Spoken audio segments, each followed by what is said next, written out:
All right, Jim. So Jim is our last speaker. He's the statewide IPM specialist at the University of California at the Kearney Agricultural Center. So really excited to hear something close by, right? Yeah.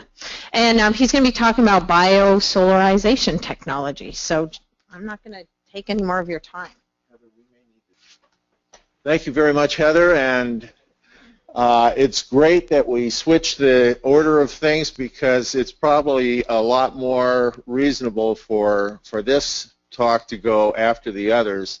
You heard about soil ecology and effects of green manures and so forth in the first lecture, and in the second one you heard about on-farm considerations and the small percentage of soil-borne disease problems out of the total. So I'm going to talk to you about pseudo-soil fumigation that is organically acceptable. And I'm not going to get into the laws versus the philosophy because that's something that we can do over a glass of Chardonnay later on. But for right now, I'm just going to lay out the way that biosolarization works and even some of the history of it. I would like to know, even though we're here in California, how many of you in the audience are familiar with solarization? Okay, about half. How many are familiar with biosolarization? Hardly anyone. Okay, well that's good. All right, we have a great team of very talented experts working on this project. Ruth Dahlquist, who is the small farm advisor in Fresno and Tulare counties, and she's in the room. Ruth, do you want to identify yourself real quick? Oh, she walked out. Okay, never mind. Okay, and we also have Yigal Ackman, who's a postdoctoral student in Chris Simmons' lab at UC Davis. We have Megan Marshall, who is now at Penn State. Jean Vandergenst, who's with, she's actually the acting dean of engineering at UC Davis right now. She's in biological and agricultural engineering. And Chris Simmons, who was Jean's student, and he is now on the faculty of the Department of Food Science and Technology at UC Davis. We actually have some more people, but it's a good group, and we have a real diversity of expertise, so we're able to, I think, get some really good answers to some of these questions and actually how to improve this technique. Now, the title of this is Pest Management for Organic Growers or whatever, but you know, this is a technique that conventional growers can use as well, and the objective is to provide a useful alternative to soil fumigation, which is a continuing and in some cases an increasing problem both environmentally and health-wise. And so everyone, I think, or most people, would be interested in finding useful alternatives to industrial toxicants being injected into agricultural soils. So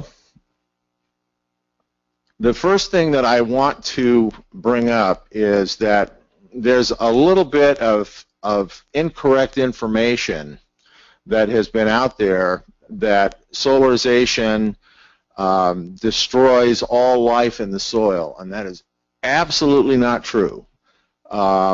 We have results from numerous bioindicators over the years showing that fungi, bacteria, nematodes are not eradicated when using solarization.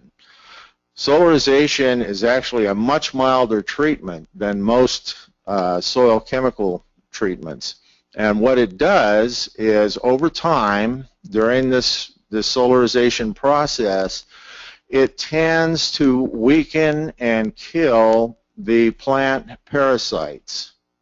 And it's not just our research showing this. There's a lot of historical information showing that whenever stress is applied to a soil-borne community of organisms, those that are parasites tend to be more adapted to a very close association with the host plants.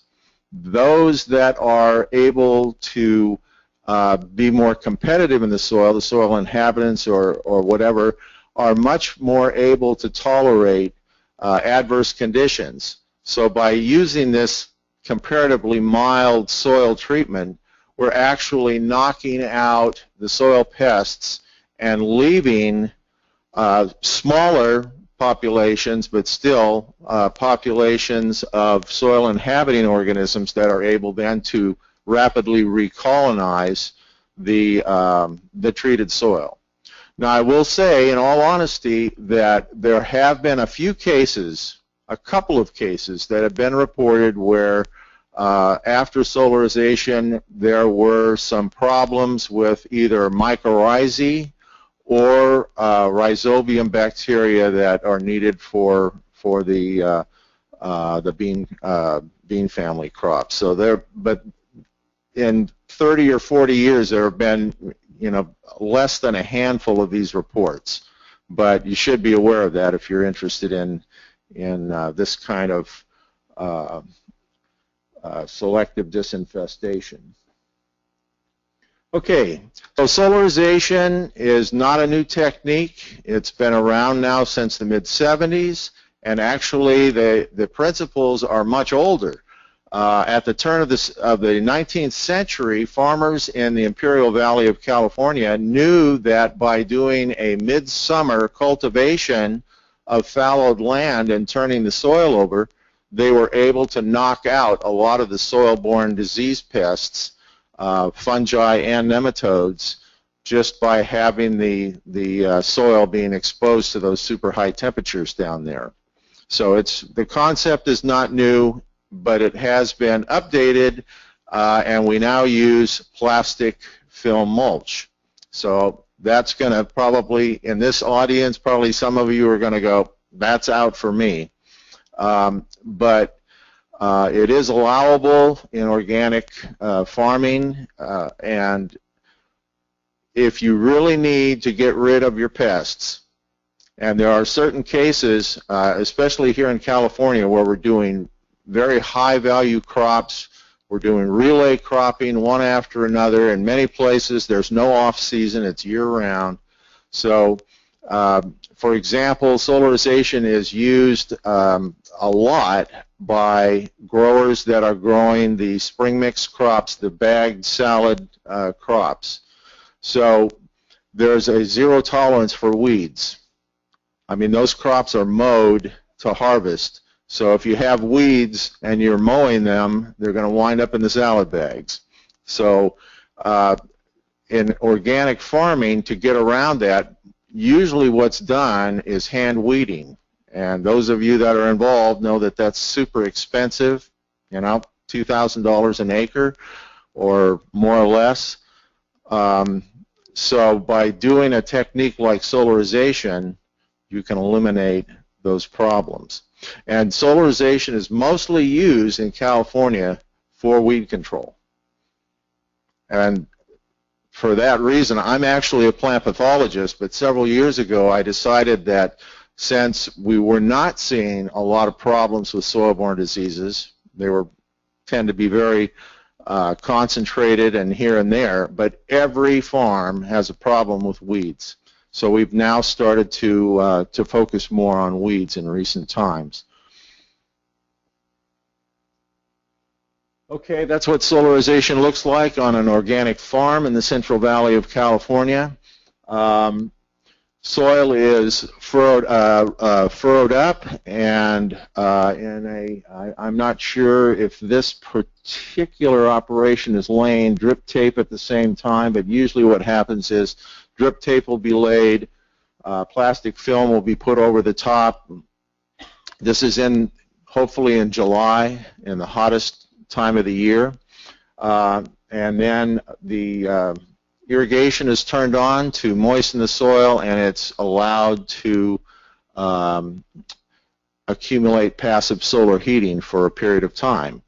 And what that period of time is, normally the recommendations are 4 to 6 weeks, and that can be a limiting factor.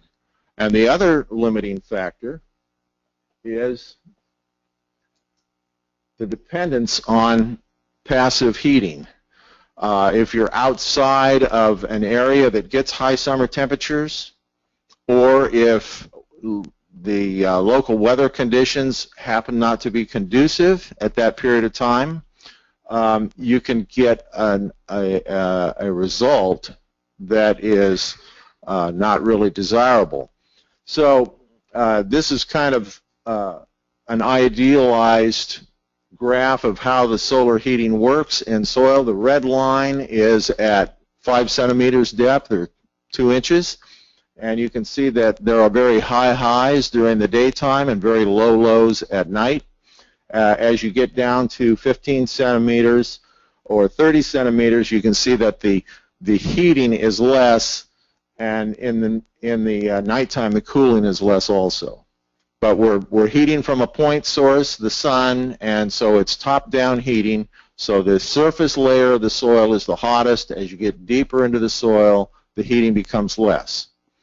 However, solarization is not really strictly a physical heating phenomenon. The process also encompasses chemical changes and biological changes. Again, in California, solarization by itself is most effective in the Central Valley and in the lower desert. That's where the heating is maximal, and it seems to work best, and most people have adopted the technique. We have figured out or followed the thermal inactivation of quite a few different pests. We know the dosage that a number of the important weeds and nematodes, fungi, and even some bacteria require to be inactivated thermally. So that information is available.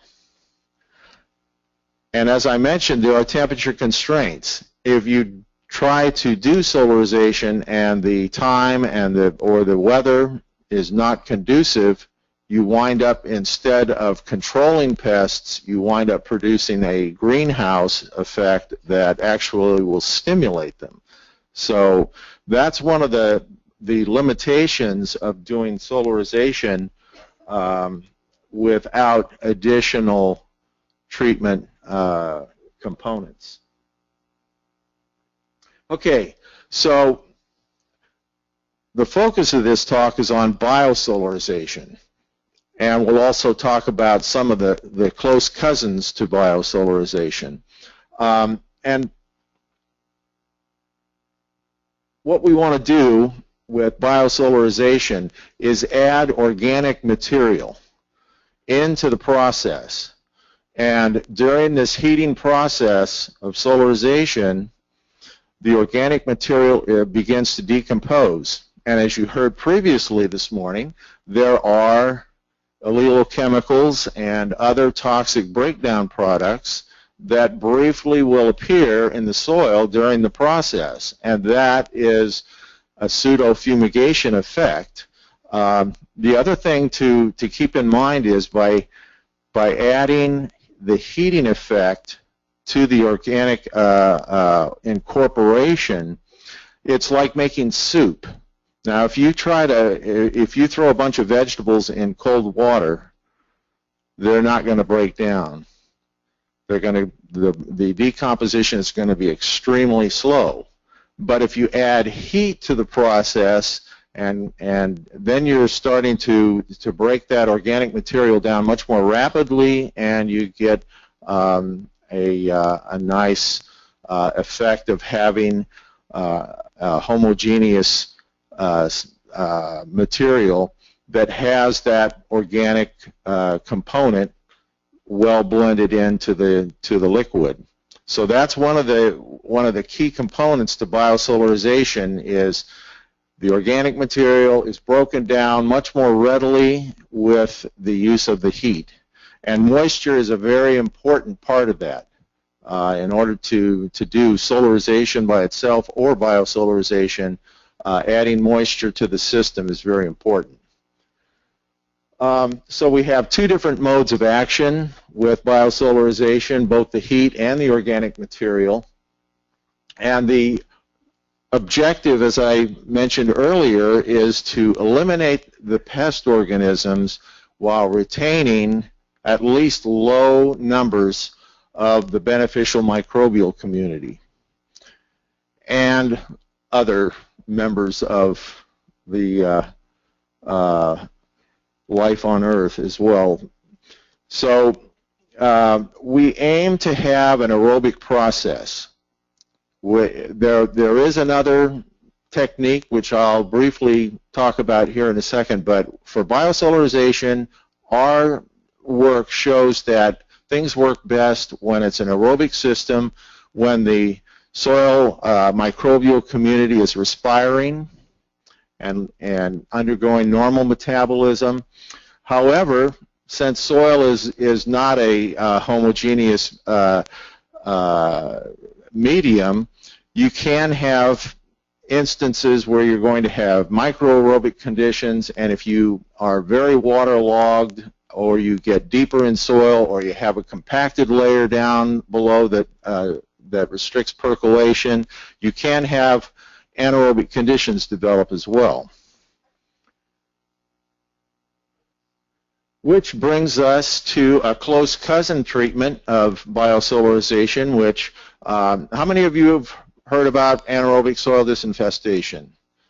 It's popular over here on the coast because it's not as conducive to soil heating as it is in other more inland areas of California. And this is a technique that can be used under cooler conditions. And the way it's done is to, again, use the plastic mulch to maintain very high moisture levels. And in the heavier soils, it's very easy to do. When you get into lighter soils, especially where you have significant percolation, it's very difficult to maintain anaerobic conditions sometimes. Might require repeated irrigation beneath the tarp. But the objective is to promote reductive and fermentative conditions to inactivate the pests. With the biosolarization, I mean, there's kind of a continuum between biosolarization and ASD. With biosolarization, we find that we usually get best results when we try to maintain at least a microaerobic environment and allow our soil microbial community to continue respiration. It's a higher energy process, of course, respiration versus fermentation, and one of the modes of action of ASD has been shown to be the production of these reduced organic acids in soil.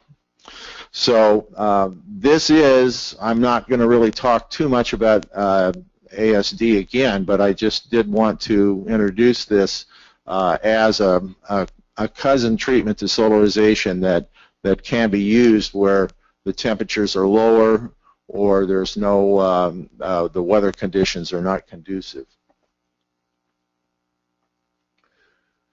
For biofumigation, for biosolarization, we like to use finished plant-based composts, and we also use crop and food processing solid wastes. We tend to stay away from animal-based composts. We have done work with this in the past, but with the current problems with E. coli and some of the other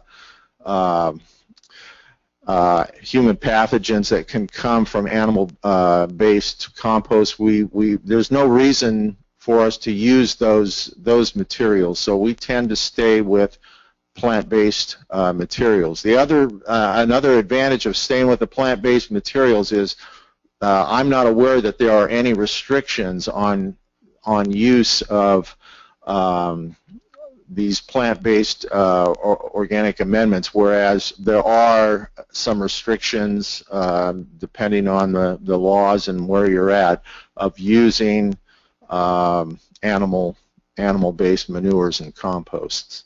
So that's what we like to do. And one of the things that we've been working on recently is trying to get some of these solid waste materials from the food processing industry into our treatments. These are materials that have to be disposed of, so if we can figure out how to use some of these waste materials in these treatments, I think that's all the better. This past summer, Dr.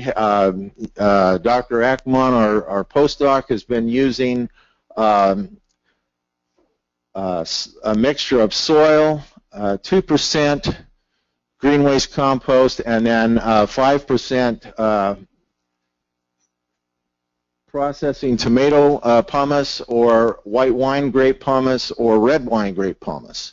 And we found that the 5% tomato pumice was the superior material of these three, and we also found that you don't really need the compost in there. We got as good of an effect using just the tomato pumice as we did with the compost and pumice mixture. So, all right, I'm going to finish up very soon here. So. We have done quite a few experiments with these. We carefully look at the effects of the treatment, and in our test that we did last year, we tested 2 weed seeds as our pest organisms. We used black mustard seeds and we used black nightshade seeds. And that's the black mustard is more adapted to cooler conditions. The black nightshade is more adapted to warmer conditions.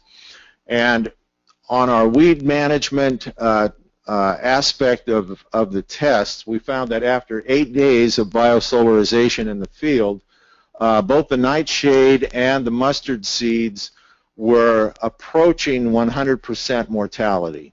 And we judge mortality both with a 30-day germination test, and we then test the non-germinated seeds with tetrazolium vital stain to make sure that they're dead, because a lot of these treatments, when you add organic material or you change the chemical composition or the microbial composition of the soil, you can drive those seeds into dormancy. And that may be, I'm not going to mention what Anthony was talking about, but I was wondering if perhaps the delay of the weed seed germination with the compost that he was using, or the green manure, could be possibly due to a dormancy, a short-term dormancy effect. So anyway, instead of the 4 to 6 weeks that we recommend with solarization, we now are looking at approximately a 1 week to a 1.5 week treatment, which will make it far more attractive to growers, and it will allow, if you treat longer, it will allow us to move into periods of time that are not as heat conducive, and it will allow us to move into geographic locations that are not as heat conducive. So there are some real advantages with using biosolarization as opposed to biosolarization alone. This is a large-scale biosolarization in a commercial field in the Imperial Valley of California.